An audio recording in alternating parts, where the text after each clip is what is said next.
Number 6. The execution of Brandon Woodard. Brandon Woodard, who was texting on his phone while walking down a drug-infested Manhattan street, is 31 years old. The nightclub promoter from Los Angeles was a famous playboy, constantly ingratiating himself in the same social circles as professional athletes and movie stars. However, things did not always go as planned. Woodard's claim to fame was being beaten up by the bodyguards of R&B star Usher, a story he was fond of telling whenever he had the opportunity. Today, however, was not about Hollywood social circles or nightclubs. Woodard had driven across the country to Manhattan today to stash away drug money. It seems that Woodard was a big cocaine supplier who had come to collect debts from previous drug fronts. When he walked down a Manhattan street on his phone, a man seems to wait for him to pass before approaching from behind with a gun. Previously, when Woodard was living in California, he took over an amount of money. Even though the money was being kept for safekeeping on behalf of dealers all over Los Angeles, Woodard got in trouble and the money was confiscated. In the process, Woodard had lost tens of thousands of dollars and enraged a large number of LA dealers, a second-rate mashup that would later prove fatal. The gunman fires a single shot behind Woodard's head, killing him on a public street in the early hours of the morning. The assassin dashes to the street corner and climbs into the getaway vehicle, a Lincoln MKZ. That was back in 2012.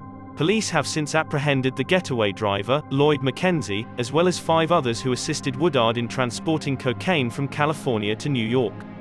Because Lloyd McKenzie was in Woodard's debt $160,000 in cocaine fronts, erasing Woodard would also clear the slate on his massive debt.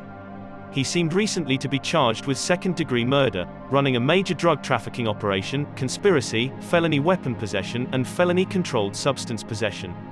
Even though he no longer owes $160,000, his life is effectively over. The gunman, on the other hand, was never apprehended or identified by police.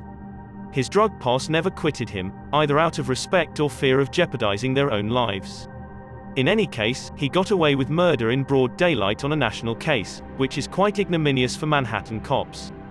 Despite their best efforts to forget the one who escaped, the killer's shadowy silhouette goes on making sport of them on the video to this day.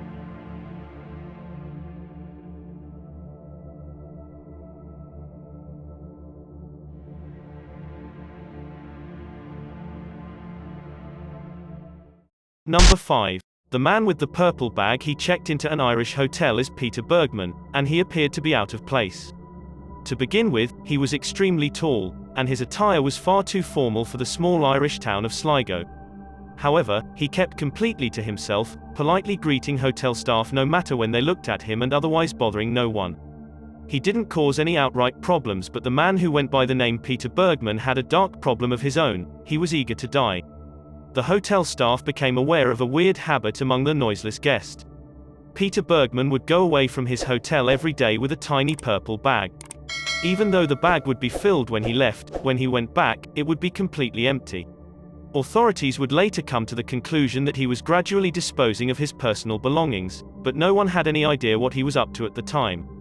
Because the old man makes an effort to ensure that he was never caught on surveillance tape disposing of the bag's contents, no one has an idea for sure what was in it. On his second day in Sligo, the old man arrived at the post office and purchased stamps. One more time, although no one has any idea who he was writing to, if anyone, it is reasonable to assume that he wrote at least one letter to someone out there in the world before doing what he did next. The old man went to a nearby beach after drinking a cappuccino and eating a sandwich. Even though 2 locals saw him looking out of place when he hiked up his trouser legs and walked straight into the ocean, they didn't think much more about it when they went out of the beach. The following day, a father and son discovered the old man's body washed up on the beach. It appeared that they invoked over his body and got in touch with the authorities. They did not discover any identification on the man's body. If you meet any things, it appeared that the man had attempted to avoid identification, even cutting the tags out of his clothing so they couldn't tell what country his clothing was from.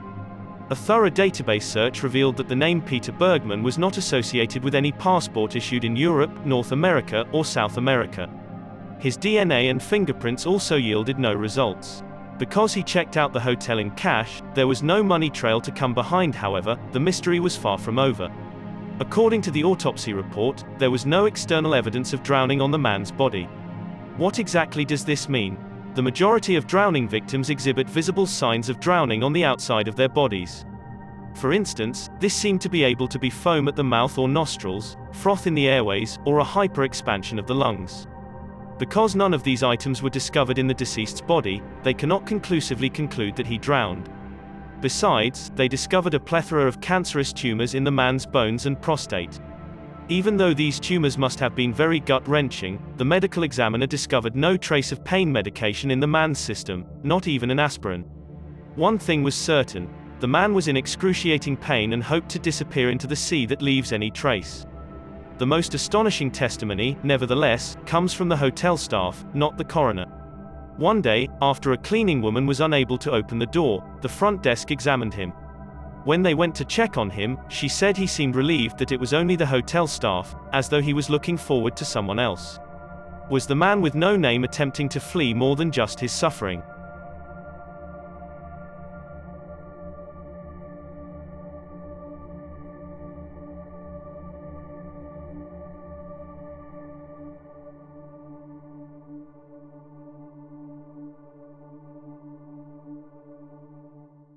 Number 4. Death at Lowndes High. How can a student pass away mysteriously on a crowded campus during school hours with no witnesses to testify? That was the question that Georgia authorities had to answer after Kendrick Johnson's lifeless body was discovered in the high school gym. The circumstances surrounding his death were out of this world, like something out of a murder mystery. His body was discovered headfirst in a rolled-up rubber mat. Kendrick's face was so tumored with blood that had stopped circulating long ago that he was unrecognizable when his corpse was removed.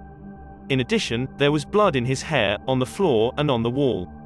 Despite these doubtful circumstances, an autopsy conducted by the state of Georgia determined that Johnson died of positional asphyxia, which is a fancy term for when someone becomes trapped in a position in which they cannot breathe.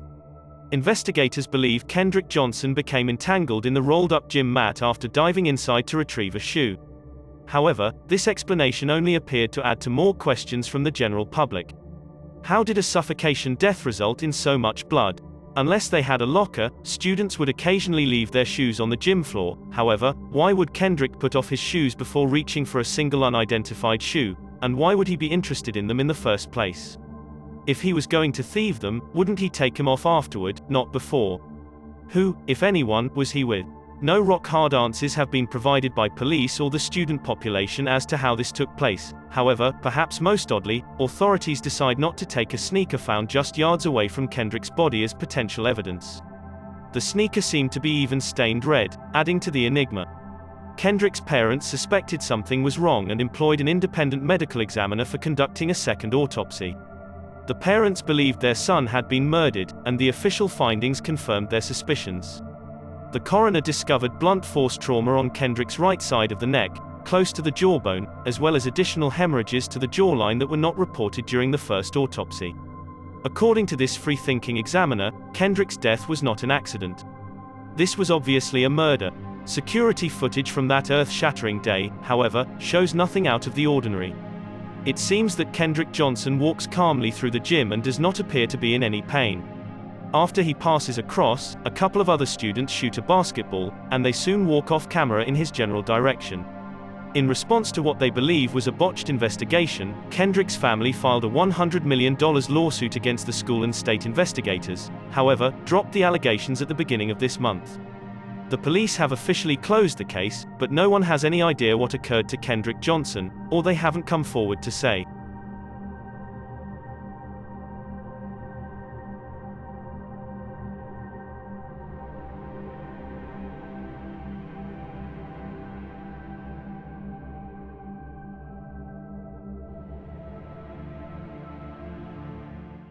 Number 3. Gone in Bulgaria. Lars Mittank, a 28-year-old German tourist, was going on vacation in Bulgaria with his friends. In 2014, the group was seeking a happy time at Golden Sands, a well-known low-cost European party destination. When they got there, however, Mittank discovered that there was far more action than he had anticipated. Mittank attempted to seriously injure himself after a brawl exploded over a sports team discussion just 1 week after partying at the Golden Sands. Doctors doubted that his attackers had ruptured his eardrum, which they feared could develop into a more serious health complication due to the changes in air pressure that would take place if he flew home. They recommended that he stayed in Bulgaria for a few more days to allow his ear to heal. While Mittank was waiting, he is said to have made a phone call to his mother in Germany. He claimed that he was being followed by a group of men and that he felt constantly threatened. Mittank is seen going into the terminal and going to the on-site medical clinic for a checkup that would allow him to fly home. It seemed that Mittank was calm at first, according to the doctor. Nevertheless, the doctor claims that Mittank bolted out of the airport in terror as soon as someone went into the clinic.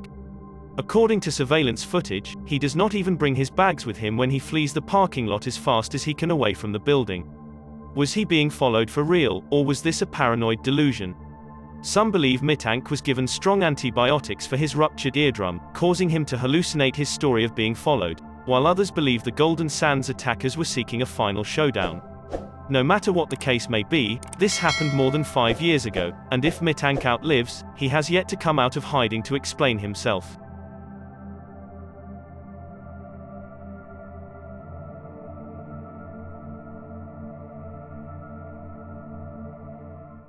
Number 2. Quality time and suicide at first glance. This footage of a mother and son going into hotel resorts appears ingenuous, even happy. Amy Fry Pitson and her son, Timothy, are on a 3-day road trip that includes stops at zoos, water parks, and other amusement activities to help them grow closer and bond. She made up her mind to surprise him by taking him out of school early.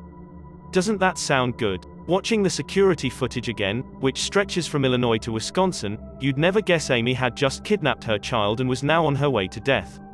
Amy is seen leaving a grocery store in Illinois shortly before her death. Her body was discovered soon after in a hotel, with deep slashes on both wrists and her neck. A suicide note found near her bloody corpse explains that her son was with people who would have a pash on him and keep him safe, quote unquote. It also said, quote unquote, "You'll never discover him," a message aimed squarely at Timothy's father. Amy's body was got back, but police are still unsure whether Timothy was kidnapped or killed, making the video footage even more disturbing. If you look carefully, you can see Timothy showing hotel staff what seems to be a toy, completely unaware of the horror that awaits him at the end of his vacation with his mother. Maybe these were his final blissful memories to be captured on film. Amy's death letter was correct, even if he is still alive. "You'll never discover him," she said coldly, and they didn't.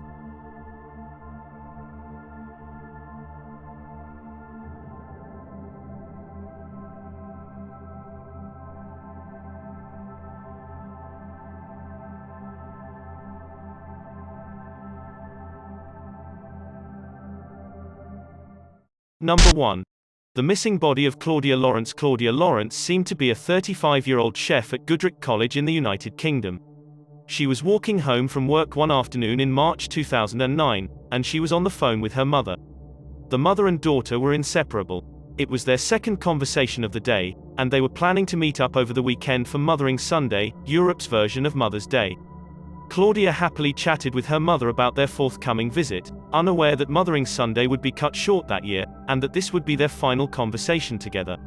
In reality, when Claudia drew the phone call to a close, it was the last time anyone would listen to her voice again. When Claudia failed to show up for work the following day, her co-workers suspected something was wrong and got in touch with the authorities to report her missing.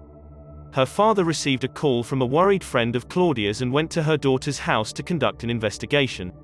He used a spare key to enter Claudia's house after there was not anyone that answered. Everything was in place, except for her cell phone, keys, and work bag, which could only mean one thing: she never returned home. The police conducted an investigation and discovered surveillance footage of her leaving the university, implying that whatever happened to her had to have occurred on the 2-mile walk back to her home. When authorities started looking into her personal life, they discovered that she had a lot of secrets to conceal, and they had a lot of opportunities to follow. Claudia was occupied in cooking up something else when she wasn't busy being a chef: affairs.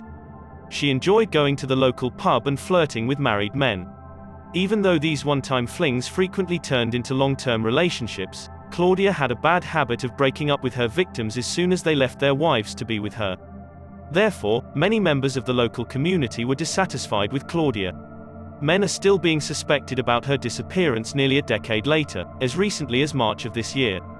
4 men in their 50s were picked up and interrogated earlier this month. They were all let go without being charged. Overall, the case has been priced at nearly £800,000, and Claudia's body has never been discovered. Despite the lack of a body, one stark piece of evidence, in particular, appears to be enough to persuade authorities that this is a murder. Surveillance footage shows a man who is loitering in the general vicinity of Claudia's final interlocution with her mother. Footage from the same camera is said to show the same man who is hanging out in the same spot the day before. What, if anything, was he looking forward to? Worse, there's more footage of a similar-looking man walking down a path that leads to the back of Claudia's house. A minute later, what seems to be the same man is seen leaving the area, this time carrying what appears to be a work bag over his shoulder. When someone sees him, he comes to a halt and freezes, which the cops found particularly suspicious. What happened to Claudia when he approached her house, put on a white t-shirt, blue skinny jeans, and white sneakers, her work clothes in a bag over her shoulder? Was an ex-lover stalking her from afar, silently brooding and now out for vengeance? If that's the case, how did he end her life in broad daylight on that fateful afternoon, and where did he bury her body? Claudia's mother claims she has a strong feeling her daughter still outlives, albeit imprisoned and suffering. She is skeptical of the police's theory of an ex-lover. In any case, the question remains, where is Claudia Lawrence's body, dead or alive?